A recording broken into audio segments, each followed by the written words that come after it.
বিষ্ণু ইসলাম মদিনায় গেলেন। মদিনাতে মুসলিম, মুশরিক, ইয়াহুদি এই তিন ধর্মের লোক মিলে সব স্টেক হোল্ডার যারা আছে সবাইকে নিয়ে বিষ্ণু ইসলাম মদিনা চার্টার করলেন, মদিনা সনদ পড়েন সুবহানাল্লাহ।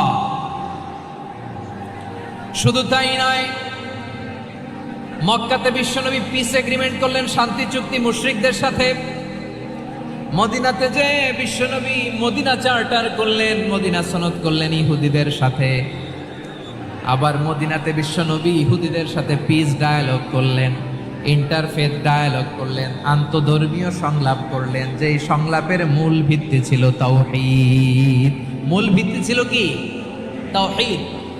বিশ্বনবী ইহুদিদেরকে ডাকলেন, আহ্বান করলেন, কুল ইয়া আহলাল কিতাবি তাআলাউ ইলা কালিমাতিন সাওয়াইন বাইনানা ওয়া বাইনাকুম আল্লা না'বুদা ইল্লাল্লাহ ওয়া লা নুশরিকা বিহি শাইআন ওয়া লা ইয়াত্তাখিযা বা'দুনা বা'দান আরবাবাম মিন দুনিল্লাহ فإن تولوا فقولوا اشهدوا بأننا مسلمون সুবহানাল্লাহ পড়েন।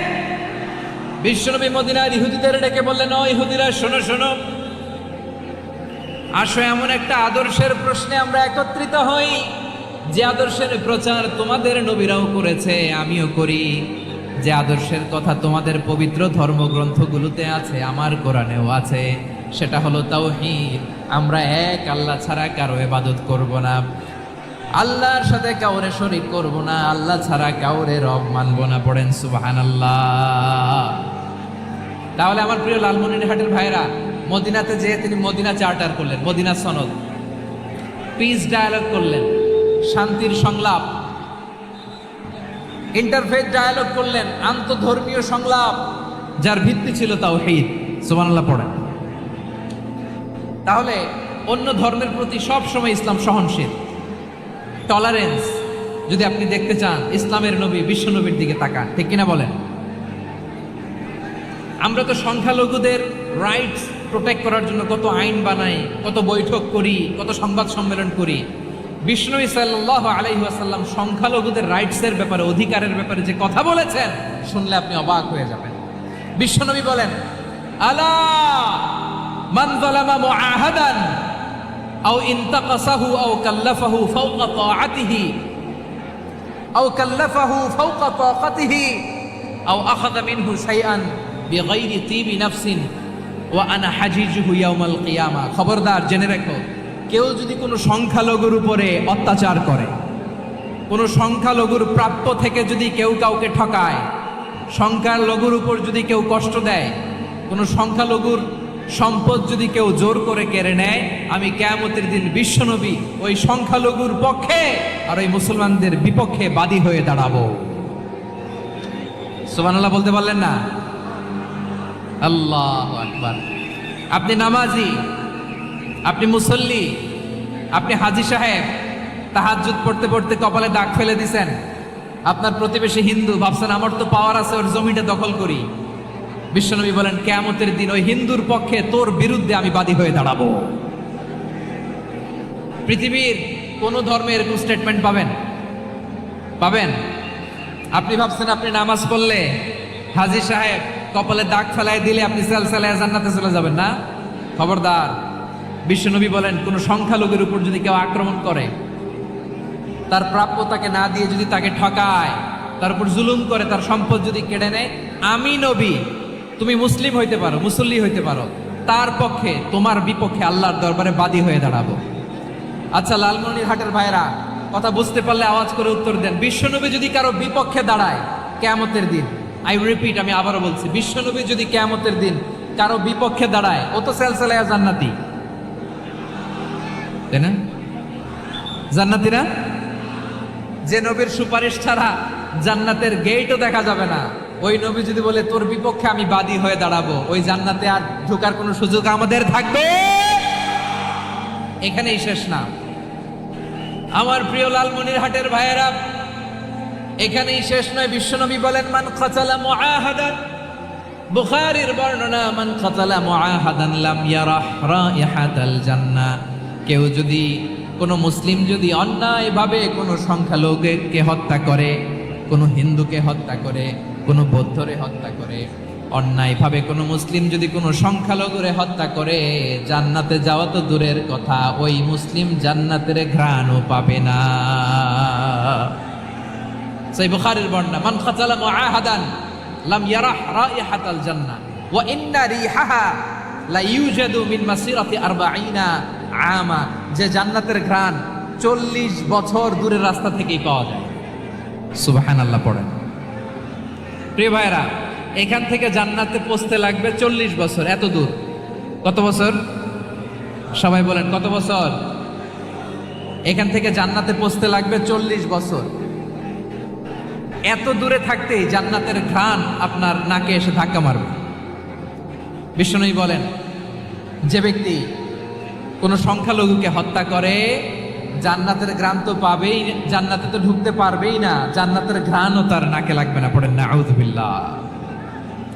তাহলে সংখ্যালঘুদের ব্যাপারে ইসলামে অধিকার দেয়া আছে না নাই? লালমনিরহাটের ভাইয়ের আওয়াজ করে বলেন, আমার সংখ্যালঘু হিন্দু ভাইদের রাইটস, অধিকার আমাদের ইসলামে প্রোটেক্টেড আছে না নাই? এখানেই শেষ না। বিষ্ণু ইসলাম আপনার অমুসলিম প্রতিবেশীর সাথে ভালো আচরণ করতে বলেছে। আমাদের হয় না, এটা মুসলিম পাড়া, ওটা বৌদ্ধ পাড়া, হয় না? অনেক সময় হয় না, এটা আমাদের মুসলিম পাড়া, ওইটা হিন্দু পাড়া, এরকম আছে না নাই? লালমনিরহাটে নাই না? আছে? হিন্দু যদি আপনার প্রতিবেশী হয়, কি করবেন? ওরে কষ্ট দিবেন নাকি?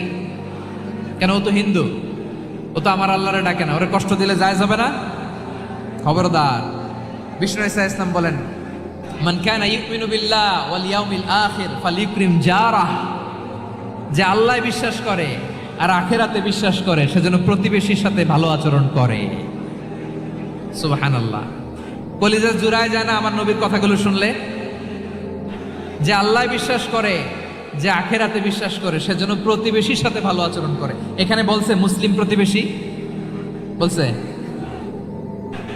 নামাজি প্রতিবেশী বলছে, আল্লাহওয়ালা প্রতিবেশী বলছে না।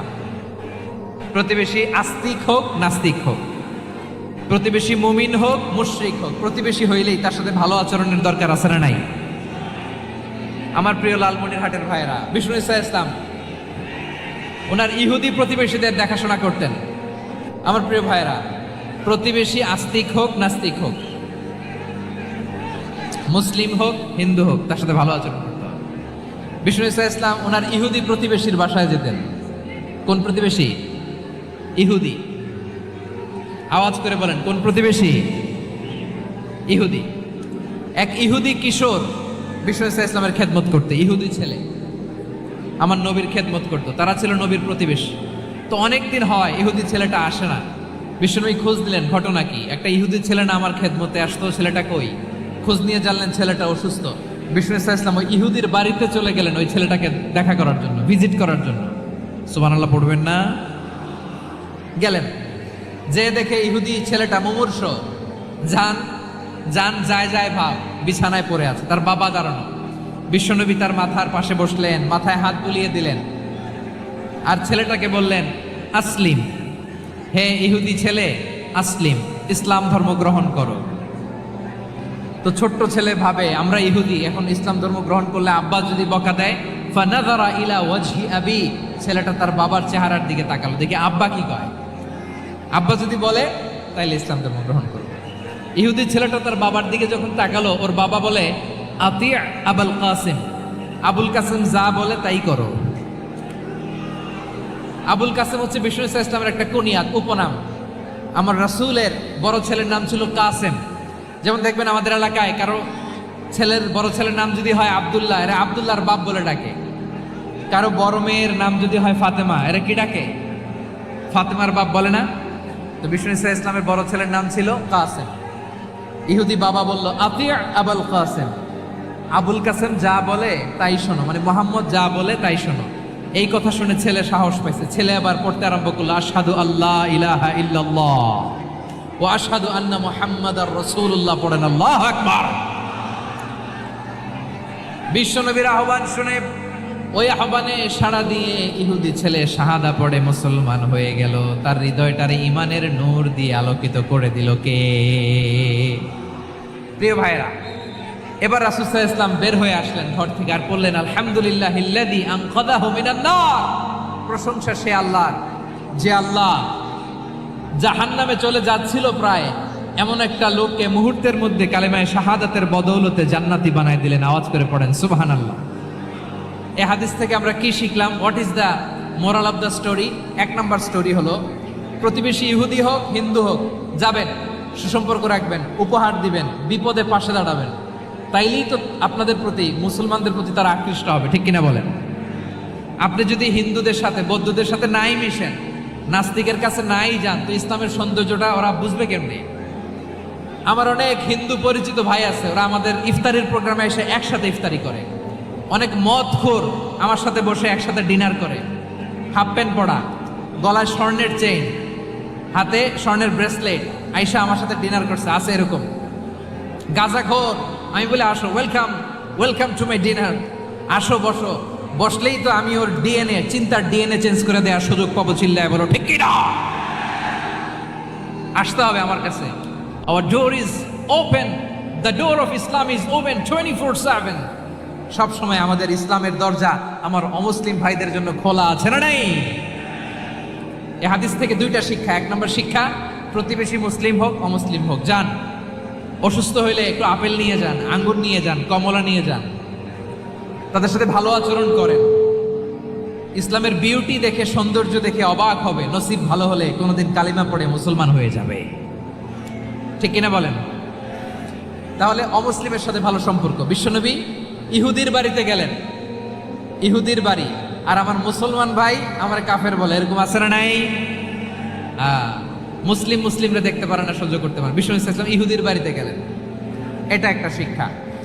এই হাদিস থেকে আমাদের শিক্ষা হলো, আমার প্রতিবেশী যেই ধর্মের হোক আমি সম্পর্ক রাখবো। অসুস্থ হলে যাব, কি বলেন ভাইরা? যাবেন না? যাবেন না আপনারা? আচ্ছা, দুই নম্বর শিক্ষা হলো, বিষ্ণু ইসা ইসলামের খাদেম ছিল ইহুদি, এতদিন খেদমত করলো, একদিনও বিশ্বনবী ওরে কালিমার দাওয়াত দেয় নাই। কারণ কি? বিশ্বনবী একটা ভালো সময়ের অপেক্ষা করতেছিলেন, প্রপার টাইমিং। দাঈর কাজ হচ্ছে দাঈ ইলাল্লাহ, সে হচ্ছে সুযোগ সন্ধানী। দাঈ সুযোগ খোঁজে, কখন দাওয়া দিলে ব্যাটে বলে হবে, ঝুপ বুঝে কোপ মারে, ঠিক কিনা বলেন? বিষ্ণু ইসলাম ভালো সময়ের অপেক্ষা করতেছিলেন, দেখি ভালো সময় আসুক আসুক আসুক আসুক। আস্তে আস্তে এমন সময় আসছে, ছেলে এবার মুমূর্ষ। অসুস্থ ব্যক্তির হৃদয় অত্যন্ত নরম থাকে। হসপিটালে যখন কেউ যায় তার হৃদয়টা বড্ড নরম থাকে, মৃত্যুর ভয়ে তার অন্তরটা নরম থাকে, ঠিক কিনা বলেন?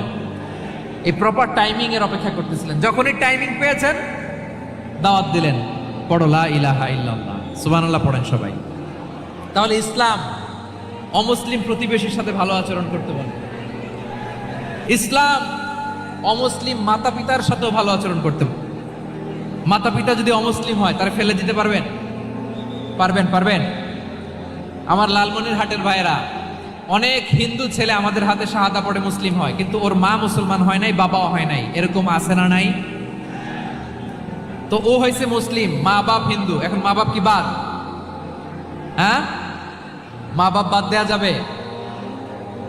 যেই মা আপনারে 9 মাস 8 মাস পেটে ধারণ করলো, আপনার মায়ের নার ছেঁড়া ধন, আপনি ওই মারে বাদ দিতে পারবেন? যে মায়ের বুকের তাজা দুধ খেয়ে আপনি আজকে বাড়ন্ত তাজা তরতাজা, ওই মারে বাদ দেয়া যাবে? মায়ের এক ধারে দুধের দাম, কাটিয়া গায়ের চাম, পাপুষ বানাইলেও ঋণের শোধ হবে না, এমন দরদি ভাবে কেউ হবে না আমার মাহা গো। মায়ের এক ধারে দুধের দাম, কাটিয়া গায়ের চাম, পাপুষ বানাইলেও ঋণের শোধ হবে না, এমন দরদি ভাবে কেউ হবে না আমার মাহা গো, ঠিক কিনা? মাকে তো বাদ দেওয়া যায় না। وَقَضَى رَبُّكَ أَلَّا تَعْبُدُوا إِلَّا إِيَّاهُ ওয়া বিল ওয়ালিদাইনি ইহসানা। আল্লাহ বলে অবধারিত দুইটা ভার্ডিক্ট তোমাদের জন্য, এক আল্লাহর ইবাদত করবা আর মা বাবার প্রতি ইহসান করবা। আদেশটা কার? মা বাবার প্রতি ইহসান করতে হবে। আমার মা হিন্দু হোক ভালো আচরণ করতে হবে, বৌদ্ধ হোক ভালো আচরণ করতে হবে।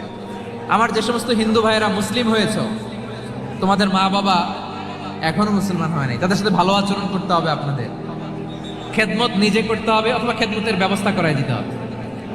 মান্থলি যে খরচ লাগে এটা দিতে হবে। আরে তুমি এখন মুসলিম, তোমার মা বাবা হিন্দু, এখনই তো সুযোগ ইসলামের সৌন্দর্য দেখানো। এখন মা বাবা যদি দেখে আরে এটা হিন্দু থাকতে তো বদমাইশ ছিল, বেয়াদব ছিল, কি এমন ধর্ম সে গ্রহণ করলো যেটা গ্রহণের সাথে সাথে সে পাল্টে গেল?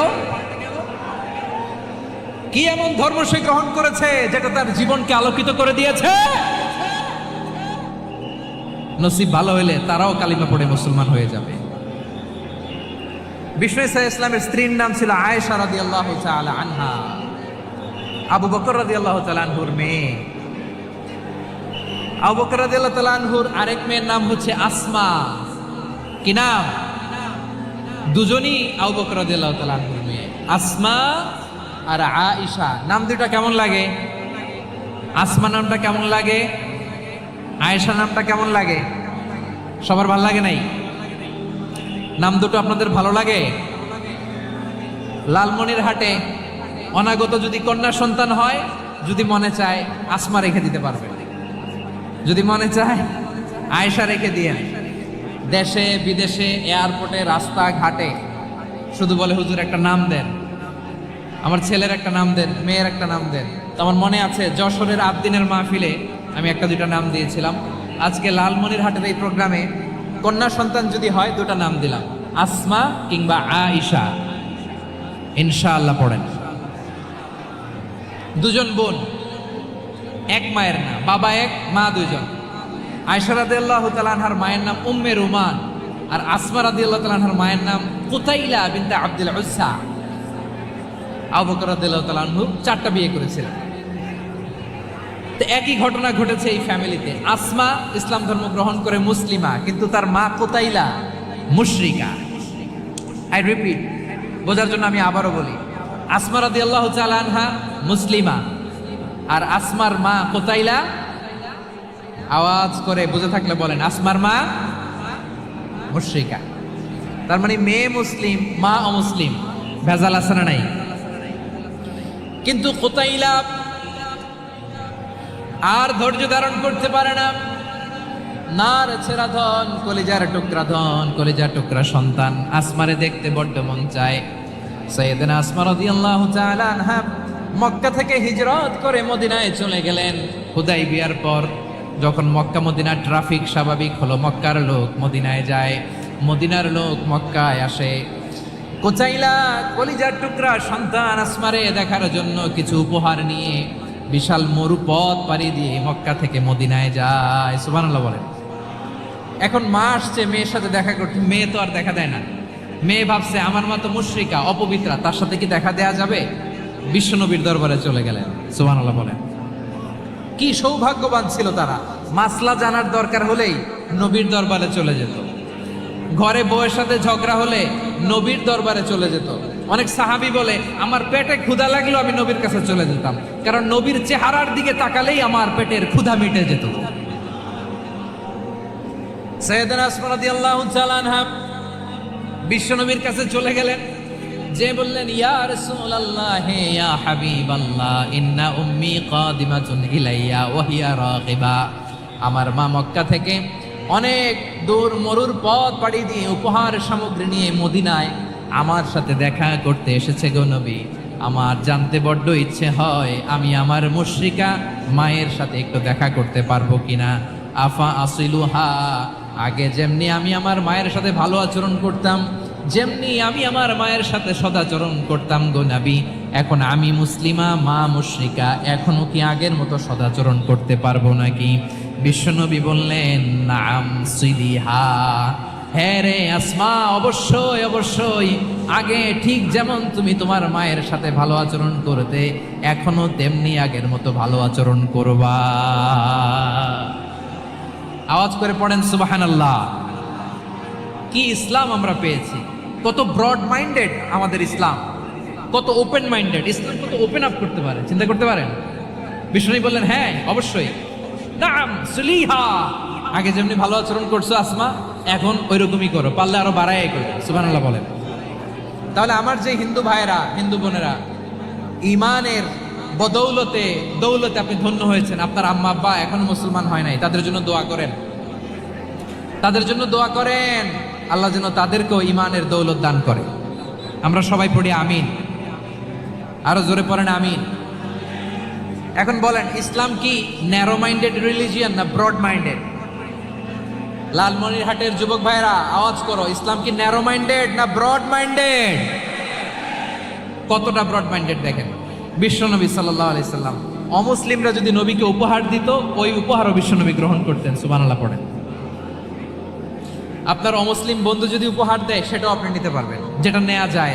কিন্তু আপনার বন্ধু যদি আপনার মদের বোতল দেয়, নিতে পারবেন? হ্যাঁ, মদের বোতল দিলে পারবেন। আপনার বন্ধু যদি আপনার পর্ক দেয়, পর্ক, শুকরের গোশত মিশ্রিত কোনো খাবার, ওটা নিতে পারবেন না। হালাল যে কোনো জিনিস নিতে পারবেন। বিশ্বনবী সাল্লাল্লাহু আলাইহি ওয়াসাল্লাম অমুসলিমদের দেয়া হাদিয়া গ্রহণ করতেন। কেমন নবী ছিলেন? আমার নবীরে চিনে নেন, আমার নবীর অ্যাটিটিউড জেনে নেন। বিশ্বনবী সাল্লাল্লাহু আলাইহি ওয়াসাল্লাম যখন কোনো জনপদে যেতেন, 3টা অপশন নিয়ে যেতেন। প্রিয় ভাইয়ের আওয়াজ করে বলতে হবে, কোনো জনপদে গেলে আমার নবীর অপশন থাকতো কয়টা? আমার মতো 3 আঙ্গুল উঁচু করে দেখান আর বলুন, আমার নবী কোনো জনপদে গেলে কয়টা অপশন নিয়ে যেতেন? 1 নাম্বার অপশন, আসলিম তাসলাম। নতুন এলাকায় গেলে বলতেন আসলিম তাসলাম, ইসলাম ধর্ম গ্রহণ করো, শান্তিতে থাকবা, আমার ভাই হয়ে যাবে, আমরা ভাই ভাই। ইসলাম মানো, আমরা ভাই ভাই। অপশন নাম্বার কত? 1। যদি বলে না ইসলাম মানবো না, ওকে, অপশন নাম্বার 2, মুসলিম হওয়ার দরকার নাই, লা ইকরাহা ফিদ্দিন, ইসলামে কোনো বাড়াবাড়ি নাই। খ্রিস্টান আছো থাকো, বৌদ্ধ আছো থাকো, ইহুদি থাকতে চাও থাকো, কিন্তু আমরা যেহেতু রিজিওনাল সুপার পাওয়ার, আমাদের আন্ডারে থাকো, ট্যাক্স দিয়া থাকো, এটার বলে জিজিয়া। আলেম যারা আছেন বুঝবেন, এটার আরবিতে কি বলে? জিজিয়া। You pay us the tax, we will give you the security. তোমরা ট্যাক্স দিবা, আমরা সিকিউরিটি দিব, আমাদের আওতায় থাকবা, কেউ তোমাদেরকে আক্রমণ করতে পারবে না, আমরা নিরাপত্তা দিব, সুবহানাল্লাহ বলেন। এটা অপশন নাম্বার কত? আচ্ছা, বুঝে থাকলে বলেন, 1 নাম্বার অপশন কি ছিল? ইসলাম। ইসলাম মানো, শান্তিতে থাকবা, ভাই ভাই, আমরা ভাই ভাই। অপশন নাম্বার 2, ট্যাক্স দাও, আমরা নিরাপত্তা দিব, মুসলিম হওয়া লাগবে না। এখন 1 নাম্বারও মানে না, 2 নাম্বারও মানে না, মুসলিম হবো না, ভালো, খ্রিস্টান থাকো, ট্যাক্স দাও, আমরা সিকিউরিটি দিব না, এটাও মানি না। বিষ্ণু বলেন, তাহলে তলোয়ার আমাদের আর তোমাদের মাঝে ফয়সালা করবে। মুসলিমও হবো না, ট্যাক্স দিবা, নিরাপত্তা দিব, আমরা সুপার পাওয়ার, আমাদের আন্ডারে থাকবে, এইটাও না। তাহলে তোমাদেরকে তো আমরা বিশ্বাস করতে পারি না, কখন না কখন বিশ্বাসঘাতকতা করো, কার সাথে মিলে হাত মিলাও, তলোয়ার আমাদের মাঝে ফয়সালা করবে। তখন তিনি জেহাদের সশস্ত্র সংগ্রামের ঘোষণা দিতেন, সুবহানাল্লাহ পড়েন। দেখেন, পশ্চিমারা জেহাদকে এইভাবে চিত্রায়িত করে না, ওরা জেহাদ বলতে বুঝায় তলোয়ার, হাত কাটো, গলা কাটো না। জেহাদ সশস্ত্র সংগ্রাম 3 নম্বরে। অধিকাংশ ক্ষেত্রেই বিশ্বনবীর সুন্দর আচরণ দেখে, আরে আমার নবীর যে নুরানি চেহারা, অনেকে তো কেবল সিরেফ চেহারাটা দেখেই কালিমা পড়ে মুসলমান হয়ে গিয়েছে। যারা মুসলিম হয় নাই, তারা তাদের ইসলামেই বলবৎ ছিল, ট্যাক্স দিয়ে ইসলামের আন্ডারে ছিল। যারা এটাও মানে নাই, ওইটাও মানে নাই, তাদের বিরুদ্ধে জেহাদ। বিষ্ণু ইসলাম 7ম হিজরিতে যখন খায়বার বিজয়ের পরে ইসলাম রিজিওনাল সুপার পাওয়ার হিসেবে আত্মপ্রকাশ করলো, বিশ্বনবী চিঠি লিখলেন অন্যান্য সুপার পাওয়ারের কাছে, রাষ্ট্রীয় চিঠি লেখে এক রাষ্ট্রপ্রধান আরেক রাষ্ট্রপ্রধানের কাছে, ঠিক কিনা বলেন? জানেন না আপনারা? এই যে 24-এর ছাত্র নাগরিক অভ্যুত্থানে, এই অভ্যুত্থান যখন শুরু হয়, আমি তখন সাউথ আফ্রিকাতে, একটা স্ট্যাটাস দিয়েছিলাম, কোটা নয় গোটা দেশ সংস্কার করা লাগবে। শুধু বাংলাদেশ নয়, সারা বিশ্বের বাংলা ভাষাভাষী লোকেরা এই আন্দোলনের সাথে সমর্থন তারা করেছে, এটাকে সাপোর্ট করেছে, তারা সমর্থন দিয়েছে। আমাদের ইউনাইটেড আরব আমিরাতের বাংলাদেশি ভাইয়েরা, তারা সেখানে রাস্তায় নেমে এসেছিল, জানেন? ওইখানে ডেমনস্ট্রেশন করা যায় না, সেখানকার সরকার তাদেরকে যাবজ্জীবন দিয়েছিল। তখন আমাদের এই যে প্রধান উপদেষ্টা ডক্টর মোহাম্মদ ইউনূস সরাসরি G2G বলে এটারে, G2G, government to government, G2G, উনি চিঠি লিখলেন যে তাদেরকে, ইউর হাইনেস, হে সম্মানিত আমির, আপনি আমার এই চিঠির কারণে আমার সম্মানে এই 53 জন বাংলাদেশিকে মাফ করে দেন। এই চিঠির বদৌলতে বেকসুর খালাস পেয়ে গিয়েছিল আমাদের ভাইরা। জানেন না এই ঘটনা আপনারা? তাহলে গভর্নমেন্ট টু গভর্নমেন্ট চিঠি দেওয়া হয়। সপ্তম হিজরিতে বিষ্ণু ইসলাম সব সুপার পাওয়ারের কাছে চিঠি দিলেন, রোমান সম্রাটের কাছে, পারস্য অধিপতির কাছে, মিশরের অধিপতির কাছে, সবার কাছে চিঠি লিখলেন। চিঠির ভাষা ছিল এরকম, মিন মুহাম্মাদিন রাসূলিল্লাহ ইলা মুকাওকিস আযীমিল কিবত, মুহাম্মদ রাসূলুল্লাহর পক্ষ থেকে মিশরের বাদশার কাছে, আসলিম তাসলাম, ইসলাম মানো শান্তিতে থাকবা, সালামুন আলা মান ইত্তাবা আল হুদা, শান্তি তার জন্য যে হেদায়েতের অনুসরণ করে। সুবহানাল্লাহ পড়েন। তো এই চিঠি অনেকে ভালোভাবে রিসিভ করেছে, অনেকে এই চিঠি পাওয়ার পরে নবীর কাছে আবার ইন রিটার্ন উপহার পাঠিয়েছে। কি পাঠিয়েছে? উপহার। মিশরের বাদশাহ মুকাওকিস তিনি বিশ্বনবীকে বিশাল এক উপহারের ডালি পাঠিয়েছেন। মিশরের বাদশাহ মুকাওকিস ছিলেন ধর্মে খ্রিস্টান। লালমনিরহাটের ভাইয়েরা আওয়াজ করে বলেন, মিশরের বাদশাহ ধর্মে কি ছিল? খ্রিস্টান। কি উপহার দিয়েছিল আমার নবীকে? শুনতে মনে চায়? আওয়াজ নাই লালমনিরহাটের গলায়, শুনতে মনে যায়? 1000 স্বর্ণ মুদ্রা, 1000 স্বর্ণ মুদ্রা। 2টা খ্রিস্টান দাসী, একজনের নাম মারিয়া বিনতে শামউন আল কিবতিয়া, আরেকজনের নাম সিরিন বিনতে শামউন আল কিবতিয়া। একজন খ্রিস্টান দাস 20 থান কাপড় জামা বানানোর জন্য, আমরা নবী যেন সেলাই করে জামা বানাতে পারে এজন্য 20 থান কাপড়, 20 থান ফাইন গার্মেন্ট। সুবহানাল্লাহ পড়বেন না? এরপরে একটা গাধা যেটার নাম ছিল উফাইর, আর একটা খচ্চর, এটার নাম ছিল দুলদুল। খচ্চর চেনেন? গাধা আর ঘোড়ার ক্রসিং এ যে প্রাণীটা দুনিয়াতে আসে ওটার খচ্চর বলে। তো এই যে সুপার পাওয়ার খ্রিস্টান বাদশার কাছে নবী চিঠি লিখলেন, ওই খ্রিস্টান বাদশা আমার নবীকে উপহার দিল। বিশ্বনবী এই উপহারগুলো সানন্দে গ্রহণ করেছে। সুবহানাল্লাহ পড়বেন না? তাহলে অমুসলিম কেউ যদি আপনাকে উপহার দেয়, হালাল উপহার হলে আপনি গ্রহণ করতে পারবেন। অনুরূপভাবে পারস্যের বাদশাহ, রোম সম্রাট বিশ্বনবীকে উপহার পাঠিয়েছেন। আমার নবী সবগুলো উপহার, গিফট গ্রহণ করেছেন। সুবহানাল্লাহ বলেন। তাহলে প্রিয় লালমনিরহাট আওয়াজ করে বলুন, ইসলাম কি ন্যারো মাইন্ডেড রিলিজিয়ন না ব্রড মাইন্ডেড? আম্মাজান আয়েশার কাছে মাসালা জানতে চায় মেয়েরা, হে আম্মাজান, অগ্নি উপাসকেরা তাদের ঈদের দিন নওরোজের সময় আমাদেরকে পাখি দেয়, নেওয়া যাবে? উনি বললেন, ওরা জবাই করে দিলে নেওয়া যাবে না, কিন্তু ওরা যদি ফলমূল এরকম খাবার দেয় এগুলো নেওয়া যাবে। তার মানে অমুসলিমদের দেয়া উপহার এটা গ্রহণ করা যায়। সুবহানাল্লাহ বলেন। শুধু তাই নয়, বিষ্ণু ঈসা ইসলাম অমুসলিমদের সাথে আর্থিক লেনদেনও করেছেন, ফিনান্সিয়াল ডিলিং করেছেন। অমুসলিমদের সাথে প্রয়োজনে আপনি ফিনান্সিয়াল ডিলিং করতে পারবেন। আমরা প্রায় দেখি বাজারের মিষ্টির দোকানগুলো আমার হিন্দু ভাইদের। লালমনিরহাটে মিষ্টির দোকান, দইয়ের দোকান কারা চালায়? হিন্দুরা চালায় না। তারপরে যে বারবার শপ, চুল কাটে যে নাপিত, অধিকাংশ নাপিতের দোকানে কারা? আমার হিন্দু ভাইরা। তা আপনি চুল কাটতে পারবেন কিনা? পারবেন কিনা বলেন? পারবেন। তার দোকান থেকে দই মিষ্টি কিনতে পারবেন কিনা? হ্যাঁ, আমার মুসলিম ভাইয়ের দোকান থাকলে ওইটারে আমি বেশি প্রায়োরিটি দিব, ঠিক কিনা?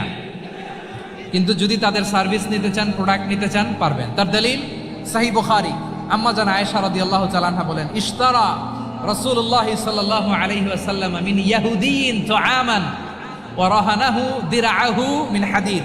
রাসূল সাল্লাল্লাহু আলাইহি ওয়াসাল্লাম এক ইহুদির কাছ থেকে, কার কাছ থেকে? সবাই বলে নাই কার কাছ থেকে? আমার নবী, পেয়ারা নবী এক ইহুদির কাছ থেকে জব কিনেছিল। জব, বার্লি, যেটা দিয়ে রুটি বানায়। ওই জবের দাম দেওয়ার টাকা পয়সা নবীর কাছে ছিল না। ফলে নবী ওনার একটা পোশাককে মর্গেজ রেখেছিলেন, মর্গেজ, বন্ধক, যে এখন এটার দাম দিতে পারবো না, কয়েক কেজি বার্লি নিয়ে যাই আর বন্ধক হিসেবে আমার জামাটা রেখে গেলাম, যেদিন দাম দিব ওই দিন জামাটা ছুটায় নিয়ে যাও। সুবহানাল্লাহ পড়বেন না? বাকিতে নিছিলেন, বাকিতে। দিরআহু মিন হাদিদ, লোহার তৈরি বর্ম, মানে যুদ্ধের পোশাক, লোহা দিয়ে বানানো। বিশ্বনবী বললেন, কয়েক কেজি জব দাও, টাকাটা পরে দিব, এখন টাকা নাই, বন্ধক হিসেবে, মর্গেজ হিসেবে আমার জামা রেখে গেলাম, যখন টাকা দিব জামা ছুটাই নিব। আওয়াজ করে বলতে হবে সুবহানাল্লাহ। এ থেকে বোঝা গেল অমুসলিমদের সাথে ফিনান্সিয়াল ডিলিং করা যায়, অর্থনৈতিক লেনদেন করা যায়, কেনাবেচা করা যায়, প্রোডাক্ট কেনা যায়। এমনকি আমাদের মসজিদে নববীতে বারান্দায় আপনারা একটা অটোমেটিক ফ্লাইং আমব্রেলা দেখছেন?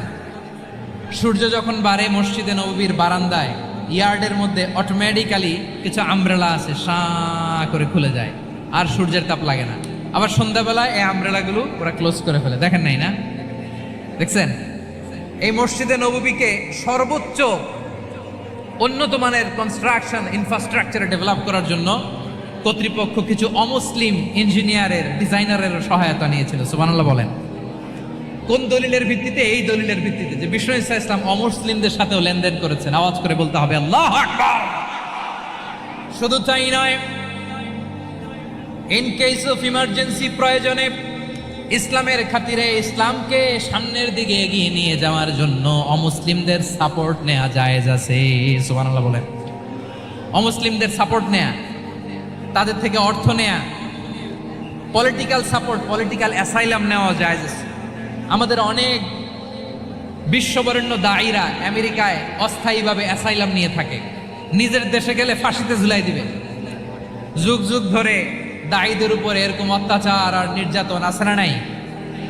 মিশরের অনেক দায়ীরা পাশ্চাত্যে যেয়ে থাকে, এই যে তারা পলিটিক্যাল অ্যাসাইলাম নিয়ে থাকে, রাজনৈতিক আশ্রয়, এটা জায়েজ আছে না? এটা যে জায়েজ আছে তার প্রমাণ স্বয়ং বিশ্বনবী সাল্লাল্লাহু আলাইহি ওয়াসাল্লাম পলিটিক্যাল সাপোর্ট নিয়েছিলেন অমুসলিমদের কাছ থেকে। সুবহানাল্লাহ বলেন। খুব মজাদার একটা ঘটনা, শুনবেন? আপনাদের আগ্রহ দেখে তো মনে হয় না শোনার ইচ্ছা আছে। আছে আছে, গলায় জোর আছে। লিল্লাহি তাকবীর, লিল্লাহি তাকবীর, নারায়ে তাকবীর। মাশাআল্লাহ।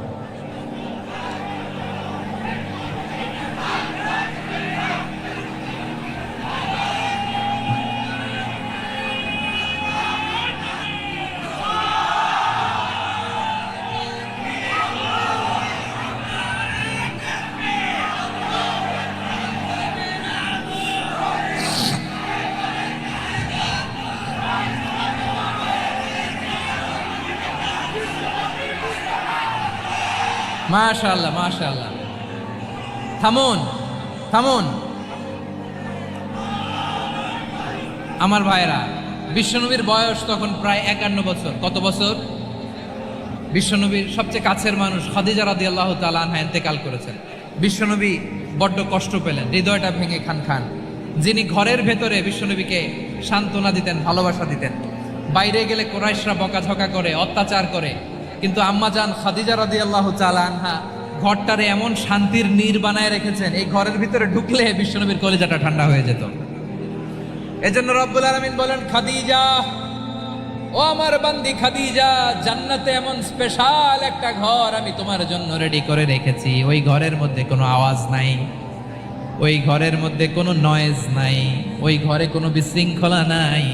কারণ মক্কার জমিনে আমার নবী কুরাইশদের বিশৃঙ্খলা, নয়েজ আর ঝামেলাগুলোকে উপেক্ষা করে যখন তোমার ঘরের ভিতরে ঢুকতো, ঘরটারে তুমি শান্তির নীড়, ঠান্ডা, নীরব, নিস্তব্ধ, নিঝুম আর শান্তির নীড় বানিয়ে রেখেছ।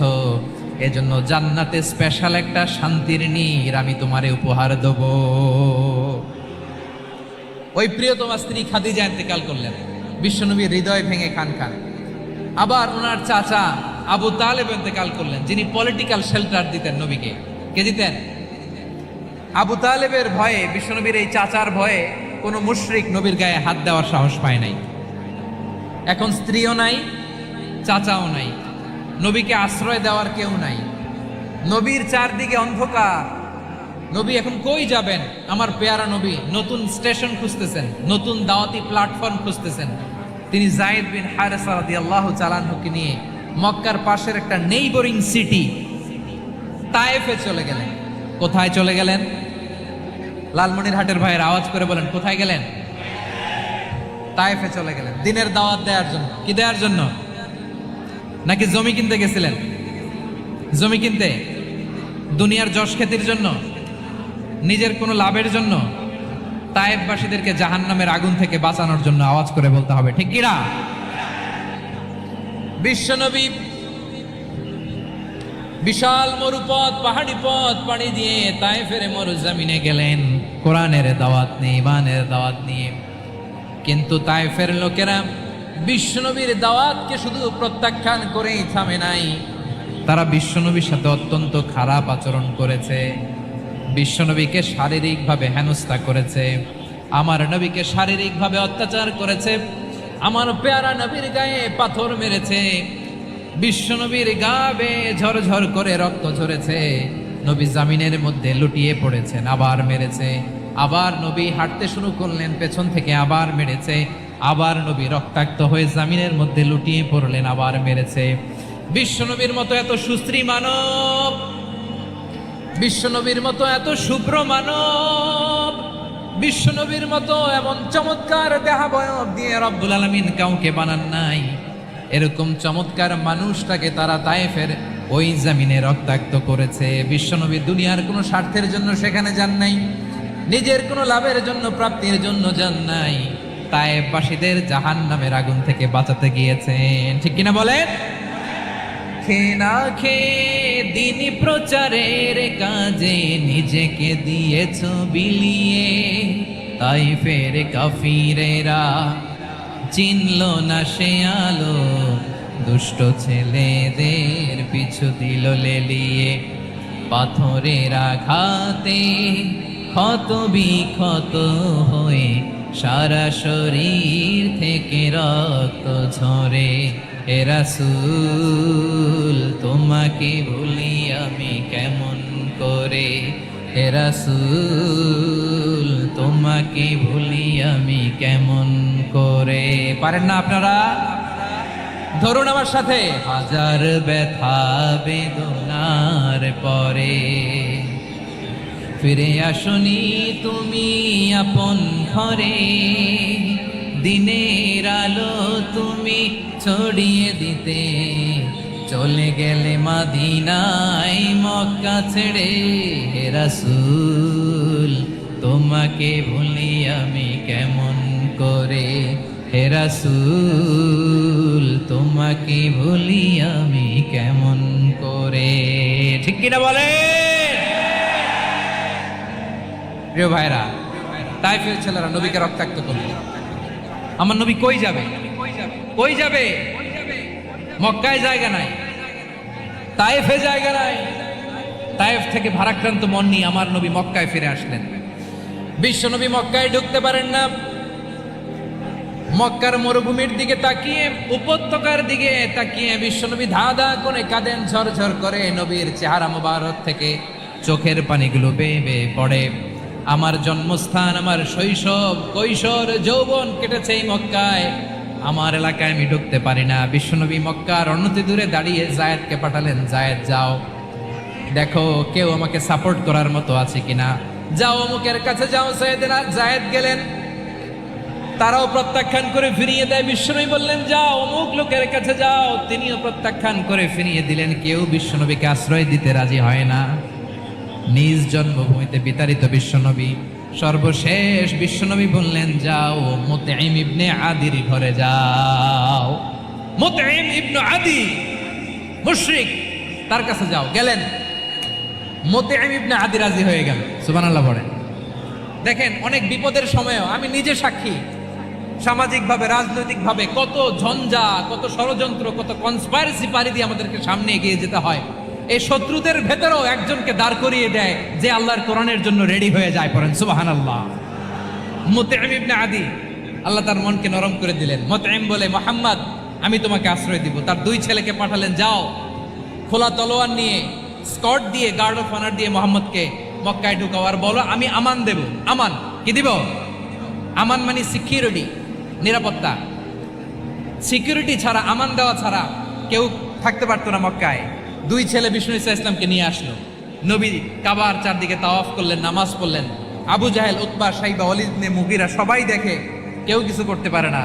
কারণ মুতঈম ইবনে আদি ঘোষণা দিয়েছেন, আমি মুহাম্মদকে আমান দিয়েছি, মুহাম্মদের গায়ে যেন কেউ স্পর্শ না করে। আওয়াজ করে পড়েন সুবহানাল্লাহ। নবীর এই বিপদ কালে মুহূর্তে মুতঈমের হৃদয়টারে নরম করে দিল কে? আচ্ছা, লালমনিরহাটের ভাইয়েরা বলেন, এই মুতঈম কি মুসলিম ছিল না মুশরিক? সবাই বলতে হবে, মুসলিম না মুশরিক? তাহলে মুশরিকের কাছ থেকে নবী পলিটিক্যাল অ্যাসাইলাম, আধুনিক রাষ্ট্রবিজ্ঞানের ভাষায় পলিটিক্যাল অ্যাসাইলাম, যেটাকে বলে রাজনৈতিক আশ্রয়, ওনার আমান বা নিরাপত্তার এই ঘোষণায় তিনি মক্কায় ঢুকলেন। যতদিন নিরাপত্তা ছিল ছিলেন। মুতঈম যখন মারা গেল, বিষ্ণু ইসলাম হিজরত করে মদিনায় চলে গেলেন। সুবহানাল্লাহ। কিন্তু মুতঈম যে বিশ্বনবীর উপকার করছে, এটা বিশ্বনবী ভুলে নাই। আমাদের অনেকে আছে, উপকার করার পরে আর খেয়াল থাকে না, খাওয়ার পরে গলা দিয়ে নামলে আর খেয়াল থাকে না। এরকম আছে না নাই? আমার নবী ভুলে নাই। বদরের প্রান্তরে 70 জন কাফেরকে যখন বন্দী করে বিশ্বনবীর সামনে হাঁটু গেড়ে দাঁড় করানো হলো, বসানো হলো, 70 জন কাফের। কয়জন? বিশ্বনবী তাদের দিকে তাকিয়ে বললেন, সহিহ বুখারীর বর্ণনা, লাউ কানাল মুতঈম ইবনে আদি হাইয়ান সুম্মা কাল্লামানি হাউলাই নাতনা লা তারাকতুহুম লাহু। বদরের প্রান্তরে 70 জন বন্দী কাফিরের দিকে তাকিয়ে আমার নবী বললেন, আজকে মুতঈম ইবনে আদি যদি বেঁচে থাকতো আর তোমাদের 70 জনের ব্যাপারে যদি মুতঈম এক বাক্যে একটা সুপারিশ করত, তার সম্মানে আজকে তোদের সবাইকে আমি মাফ করে দিতাম। সুবহানাল্লাহ নাই? ওই যে চিল্লাচিল্লি যে কথা বোঝে নাই, কোন জিনিস মিস করছে ওরা নিজেরাও বোঝে নাই।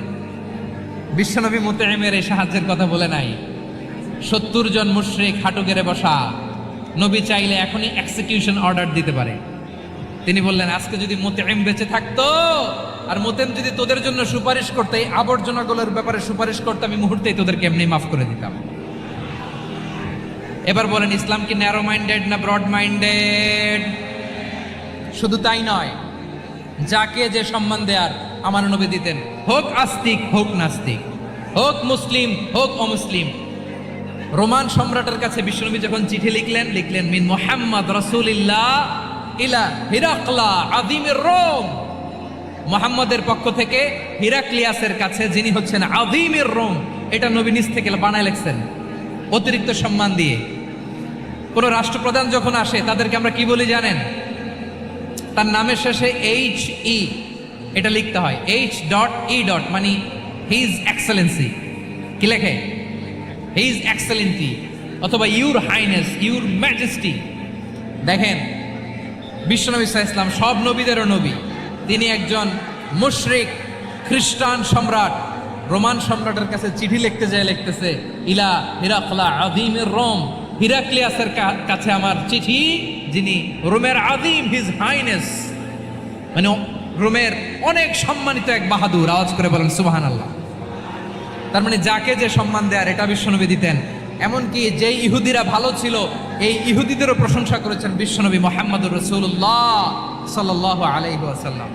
এক ইহুদির প্রশংসা করেছেন বিশ্বনবী। ইহুদির কার? কার? আমি তো আমার ভাইয়ের প্রশংসা করি না, আমি তো এক আলেম আরেক আলেমরে স্পেস দেই না, আমি তো এক দায়ী আরেক দায়ীর সাথে বসতে চাই না। আমার নবী ইহুদির প্রশংসা করে। কার প্রশংসা? ওই ইহুদির নাম ছিল মুখাইরিক। সিরাত গ্রন্থ ঘাটলে পাবেন। তিনি বলেছেন, মুখাইরিক খাইরু ইয়াহুদ, Mukhayriq is the best of the Jews. জুইশদের মধ্যে সে সবচেয়ে ভালো। কেন প্রশংসা করলেন তার? এর কারণ মদিনা চার্টারে কথা ছিল, সব ধর্মের মুসলিম, মুশরিক, ইহুদিরা মিলে মদিনাকে রক্ষা করবে। কিন্তু 3য় হিজরিতে যখন উহুদের যুদ্ধ শুরু হলো, সবার কথা ছিল, যেই আক্রমণ করে আমরা মদিনাকে বাঁচাবো। কোন শহরকে বাঁচাবো? মদিনাকে। কিন্তু কুরাইশরা যখন অ্যাটাক করলো, ইহুদিরা আর আসে না, ইহুদিরা আর বেরোয় না। বিষ্ণু বললেন, ওহে ইহুদিরা, তোমরা না চুক্তি করলে আমার সাথে যে মদিনা বাঁচাতে সবাই ঝাঁপিয়ে পড়বো, আসো। একটা ইহুদিও বেরোয় না, কেউ আসে না সেদিন, একজন ছাড়া। তার নাম মুখাইরেক। তার নাম কি? মুখাইরেক বাহাদুরের মতো ঘোড়সাওয়ার হয়ে বেরিয়ে গেলেন এবং বললেন, গোটা ইহুদি সাম্রাজ্যের একজনও যদি না আসে, আমি মুখাইরেককে কেউ ঘরে আটকে রাখতে পারবে না। বেরিয়ে আসলেন, এসে বললেন আমি মুহাম্মদের পক্ষে যুদ্ধ করব। আমি মারা গেলে আমার সম্পদ আমার উত্তরাধিকারীরা পাবে না, আমার সম্পদ তোমরা মুহাম্মদকে দিয়ে দিবা। সুবহানাল্লাহ বলেন। উহুদের ময়দানে 70 জন মুসলমান শহীদ হলো। এই ইহুদি সেও মুসলমানের পক্ষে যুদ্ধ করে নিহত হলো। সুবহানাল্লাহ বলেন। মুসলিমদের লাশ যখন নিয়ে আসা হলো, এই মুখাইরিকের লাশও নিয়ে আসা হলো। মুসলিমদের লাশের পাশে মুখাইরিকের লাশ দেখে বিশ্বনবী মুখাইরিকের প্রতি অনেক খুশি হলেন। আর বিশ্বনবী খুশি হয়ে বললেন, মুখাইরিক খয়রু ইয়াহুদ, মুখাইরিক যদিও তুমি ইহুদি, তারপরে তুমি সব ইহুদিদের মধ্যে সেরা ইহুদি। পড়েন সুবহানাল্লাহ। আমার নবী ইহুদিকেও সম্মান দিতে কার্পণ্য করে নাই। আওয়াজ করে বলেন আল্লাহু আকবার। প্রিয় ভাইরা, এবার সর্বশেষ আওয়াজ করে বলেন, ইসলাম কি ন্যারো মাইন্ডেড নাকি ব্রড মাইন্ডেড? সবাই বলেন ন্যারো মাইন্ডেড না ব্রড মাইন্ডেড? এজন্য অমুসলিম হইলেই তারা আমাদের শত্রু নয়। শত্রু কারা? এই লালমনিরহাটের ভাইয়েরা শোনেন, শত্রু কারা? যে সমস্ত অমুসলিম আমাদেরকে নিশ্চিহ্ন করে দিতে চায়, যে সমস্ত অমুসলিম আমাদের ভূখণ্ড থেকে আমাদেরকে তাড়িয়ে দিতে চায়, যে সমস্ত অমুসলিম আমার ধর্ম নিয়ে তুচ্ছতাচ্ছিল্য করে চিল্লায় বলেন ঠিক কিনা, তারা আমাদের শত্রু। সাধারণ অমুসলিমরা আমার শত্রু নয়। এই যে হিন্দুরা থাকে এরা আমার ভাই, বৌদ্ধরা আমার ভাই, খ্রিস্টানরা আমার ভাই, ইহুদিরা আমার ভাই। তারা দিনই ভাই নয়, তারা মায়ের পেটের ভাই নয়, তারা মানবিক দিক থেকে ভাই। ও মানুষ, আমিও মানুষ। ইসলাম মানুষকে সম্মান করে, চিল্লায় বলো ঠিক কিনা। যারা আমাদের অস্তিত্বকে নিশ্চিহ্ন করতে চায়, যারা আমাদের ভূখণ্ডকে দখল করতে চায়, যারা আমাদেরকে নিয়ে মকারি করে, ফান করে, টিটকারি করে, আমার ধর্ম নিয়ে খেলা করে, তাচ্ছিল্য করে, ওদের বিরুদ্ধে আমাদের জিহাদ। সাধারণ মুসলিম আমাদের শত্রু নয়।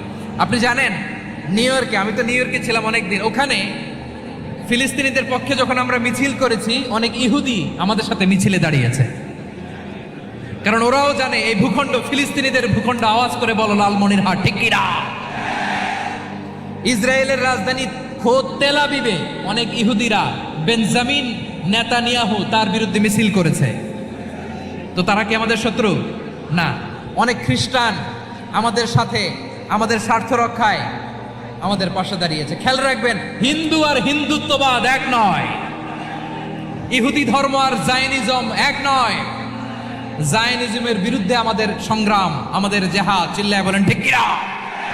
এই যে ফিলিস্তিনের ভাইরা, তারা তাদের স্বাধীনতা সংগ্রামের জন্য লড়াই করছে, করে যাচ্ছে, আমরা এটাকে সমর্থন জানাই, চিল্লায় বলো ঠিক কিনা। কাশ্মীরের ভাইরা স্বাধীনতার জন্য সংগ্রাম করছে, আমরা সেই সংগ্রামকে সমর্থন জানাই, আওয়াজ করে বলো ঠিক কিনা। যারাই আমাদের ইসলামকে নিশ্চিহ্ন করতে চায় তাদের বিরুদ্ধে আমাদের সংগ্রাম, আওয়াজ করে বলতে হবে ঠিক কিনা। ওই সমস্ত দুর্বৃত্তদের সাথে আমাদের কোনো সম্পর্ক নাই। আমরা যদি ঐক্যবদ্ধ থাকতে পারি, ওই দুর্বৃত্তরা চান্স পাবে না। আমরা ঐক্যবদ্ধ থাকতে রাজি আছি। লালমনিরহাটের ভাইয়েরা, আমরা ঐক্যবদ্ধ থাকলে ওই দুর্বৃত্তদের কালো হাত ভেঙে দিতে আমাদের সময় লাগবে না। তাদের কালো হাত ভেঙে দিতে রাজি আছে মুসলমান? কারা কারা রাজি? দু হাত তুলে দেখাও।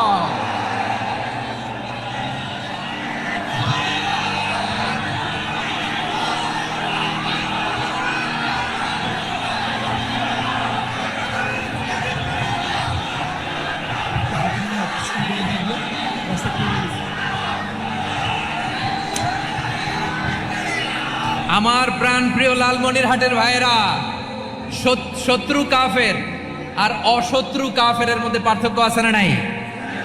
আবু তালেবও মুশরিক, আবু জাহেলও মুশরিক, কিন্তু দুই মুশরিকে পার্থক্য আছে না নাই? আবু তালেব নবীর চাচা, মুশরিক, মারা গিয়েছে মুশরিক অবস্থায়, কিন্তু আজীবন আমার নবীকে আগলে রেখেছে, আমার নবীকে সাপোর্ট করেছে, ভালোবেসেছে। আবু জাহেলও মুশরিক, মারা গিয়েছে মুশরিক হিসেবে, আজীবন আমার নবীর বিরুদ্ধাচারণ করেছে। আবু জাহেলের শক্তি, সামর্থ্য, স্ট্র্যাটেজি, প্ল্যান সব আমার নবীর বিরুদ্ধে ছিল। এই আবু জাহেলের কারণে একটা দিন শান্তিতে আমার নবী মক্কায় ঘুমাতে পারে নাই, চিল্লায় বলেন ঠিক কিনা।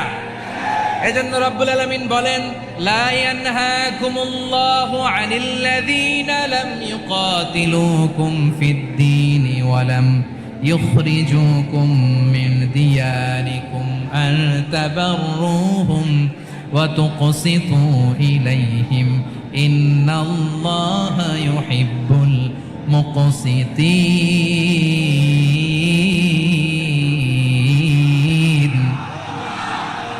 আল্লাহ বলে গোলামেরা শোনো শোনো, যে সমস্ত অমুসলিম তোমাদের সাথে ধর্মযুদ্ধে লিপ্ত হয় না, তোমাদের বিরুদ্ধে যে সমস্ত অমুসলিম অস্ত্র ধরে না, যে সমস্ত অমুসলিম তোমাদেরকে তোমাদের জন্মস্থান থেকে ভূখণ্ড থেকে তাড়িয়ে দেয় না, তাদের সাথে ভালো আচরণ করতে আমি আল্লাহ নিষেধ করি নাই। তাদের সাথে সদাচরণে কোনো নিষেধাজ্ঞা নাই, বরং তাদের সাথে সদাচরণ করো, এটাই আমি আল্লাহ চাই।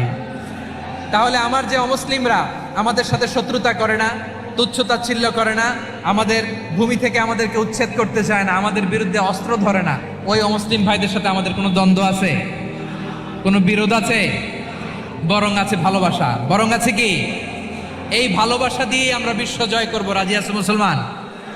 আমাদের পুঁজি ভালোবাসা। আমাদের পুঁজি কি? এবার আওয়াজ করে বলেন আমার এই পুরো আলোচনা থেকে, the religious coexistence, peaceful coexistence, শান্তিপূর্ণ সহাবস্থান, কমিউনাল হারমোনি, এই সাম্প্রদায়িক সম্প্রীতি, এই আলোচনা থেকে কি বুঝলেন? ইসলাম কি ন্যারো মাইন্ডেড না ব্রড মাইন্ডেড? এই ব্রড মাইন্ডেড হৃদয় নিয়ে ভালোবাসা দিয়ে আমরা বিশ্ব জয় করতে চাই। রাজি আছেন? আল্লাহ কবুল করুক। আমরা সবাই পড়ি আমিন। লালমনিরহাটের জেলা স্টেডিয়ামে আমার প্রিয় মায়েরা বোনেরা, আপনাদের জন্য একটা হাদিস বলে শেষ করব। বিশ্বনবী বলেন, আমার মায়েরা খেয়াল করে শুনুন, বিশ্বনবী আপনাদের উদ্দেশ্য করে বলেন, আল মারআতু ইযা সাল্লাত খামসাহা ওয়া সামাত শাহরাহা হাফিজাত ফুরুজাহা আতাআত বা'লাহা ফালতাদখুল মিন আইয়ি আবওয়াবিল জান্নাতি শাআত। বিশ্বনবী বলেন, ও রমণীরা, ও নারীরা, যে সমস্ত নারী এই 4টা কাজ করবে, এই 4টা কাজের গ্যারান্টি দিবে, তাদেরকে জান্নাতের 8টা দরজার গ্যারান্টি দেয়া হবে। কি 4টা কাজ? 1 নাম্বার, আল মারআতু ইযা সাল্লাত খামসাহা, যে নারী 5 ওয়াক্ত নামাজ পড়ে। কি করে? জেলা স্টেডিয়ামে অবস্থানরত আমার নারীরা বোনেরা, বিশ্বনবী আপনাদেরকে 4টা কাজের কথা বলেছেন, খুব বেশি না। 4টা করলে 8 জান্নাতের দরজা সব খোলা। কোনটা দিয়ে যাবে? যেটা দিয়ে মনে চায়। 1 নাম্বার 5 ওয়াক্ত নামাজ। আমার বোনেরা জোহরের নামাজ পড়তে পড়তে এটা আসরে নিয়ে যায়, আসর পড়তে পড়তে এটা মাগরিবে নিয়ে যায়। এরকম আসরে নাই? লালমনিরহাটে হয়তো নাই। আমার বোনেরা এটা করবেন না। ইন্নাস সালাতা কানাত আলাল মুমিনিনা কিতাবাম মাওকুতা, সময় মতো পড়বেন। সামাত শাহরা, রমাদানের রোজাগুলো রাখবেন। হাফিজাত ফুরুজাহা, যে নারী তার চরিত্রকে হেফাজত করে, তার প্রাইভেট হেফাজত করে, তার লজ্জাস্থান হেফাজত করে। ও মায়েরা, আপনার এই গর্ভ যে কত দামি আপনি জানেন না। আপনার এই গর্ভ থেকে জন্মাবে আগামীর সালাহুদ্দিন আল আইয়ুবী। আপনার গর্ভ থেকেই জন্মাবে ইমাম আল মাহদি আল মুনতাযর। আপনার পেট থেকে জন্মাবে আবু সাইদের মতো বীর সৈনিক। আপনার পেট থেকে জন্মাবে মুগ্ধের মতো বীর মুজাহিদ। আপনি জানেন না কে আসবে আপনার পেট থেকে। সময়টাকে কাজে লাগান, ইসলামকে বুঝেন, মানেন, আমাদের ইসলামিক লেকচারগুলো শোনেন। আমরা যে বার্তাগুলো, ইনস্ট্রাকশনগুলো, দিক নির্দেশনাগুলো আপনাদের খেদমতে রাখি, এগুলো মেনে চলুন। আপনিই পারেন আপনার ঘরটাকে জান্নাতের টুকরা বানাতে। একটা family, it's a very big institution and you are the MD, the managing director of this institution. চিল্লায় বলেন ঠিক কি না? চাইলেই পারেন ঘরটারে জান্নাতের টুকরা বানাতে। 5 ওয়াক্ত সালাত, রমাদানের রোজা, নিজের চরিত্রের হেফাজত, ও আতাআত বা'লাহা, স্বামীর আনুগত্য। এটাতে অনেকে ভুল করে থাকে। হায় রে আমার বোনেরা, স্বামীর আনুগত্যকে এটা নিজের অপমান মনে করবেন না। আপনার স্বামী আপনার সবচেয়ে বড় গার্ডিয়ান, তিনি আপনার সবচেয়ে ভালো চায়। নারী কখনো গার্ডিয়ানশিপের বাইরে থাকতে পারে না। হয় আপনি বাবার গার্ডিয়ানশিপের ভেতরে, বাপ না থাকলে ভাই আপনার গার্ডিয়ান, ভাই না থাকলে চাচা গার্ডিয়ান, বিয়ের পরে আপনার স্বামী আপনার গার্ডিয়ান। শরিয়া সম্মত স্বামীর আদেশগুলো আপনি মেনে চলবেন, কিন্তু শরিয়া বিরুদ্ধ কোনো আদেশ মানতে আপনি বাধ্য নয়। আওয়াজ করে বলুন সবাই ঠিক কিনা? এই 4টা কাজ যদি কোনো নারী করে, বিশ্বনবী বলেন জান্নাতের 8টা দরজা খোলা। তোমার যেটা দিয়ে মনে চায় সেটা দিয়ে জান্নাতে তুমি এন্ট্রি নিতে পারবা। আমরা এখানে লালমনিরহাটের সোহরাওয়ার্দী ময়দানে আজকে যেমন একত্রিত হতে পারলাম, আল্লাহর জান্নাতেও যেন একত্রিত হতে পারে। আল্লাহ তুমি তৌফিক দান করো। আল্লাহ আমার এই কলিজার টুকরা যুবক ভাইদেরকে তুমি ওমরে ফারুকের মতো কবুল করো। জেলা স্টেডিয়ামে অবস্থানরত আমার মা বোনদেরকে তুমি ফাতেমার মতো, খাদিজার মতো কবুল করো। আমাদের কলিজার টুকরা সন্তানদেরকে তুমি সালাউদ্দিন আল আইয়ুবির মতো কবুল করো। এই যে ইসলামিক সোসাইটি লালমনিরহাটকে আল্লাহ তুমি কবুল করো। আল্লাহ, যে কথাগুলো বললাম এগুলো প্রথমে আমাকে, আমার সব ভাইদেরকে আমল করার তৌফিক দান করো। রব্বানা যালামনা আনফুসানা ওয়া ইন লাম তাগফির লানা ওয়া তারহামনা লানাকুনান্না মিনাল খাসিরিন। রব্বানা আতিনা ফিদ দুনিয়া হাসানাতাও ওয়া ফিল আখিরাতি হাসানাতাও ওয়া কিনা আযাবান নার। রব্বুল আলামিন, আরশের মালিক, লক্ষ লক্ষ তাওহীদি জনতা দুনিয়ার কোনো কিছুর আশায় নয়, দুনিয়ার কোনো কিছুর জন্য নয়, তোমার কোরআনের প্রেমে, ইসলামের প্রেমে হাজির হয়েছে। আল্লাহ, আমার ভাইদেরকে কবুল আর মঞ্জুর করে দাও। ইসলামের জন্য এই গণজোয়ার, এই উচ্ছ্বাস, এই এনার্জি শক্তিগুলোকে আগামীর ইসলামের জন্য কবুল আর মঞ্জুর করে নাও।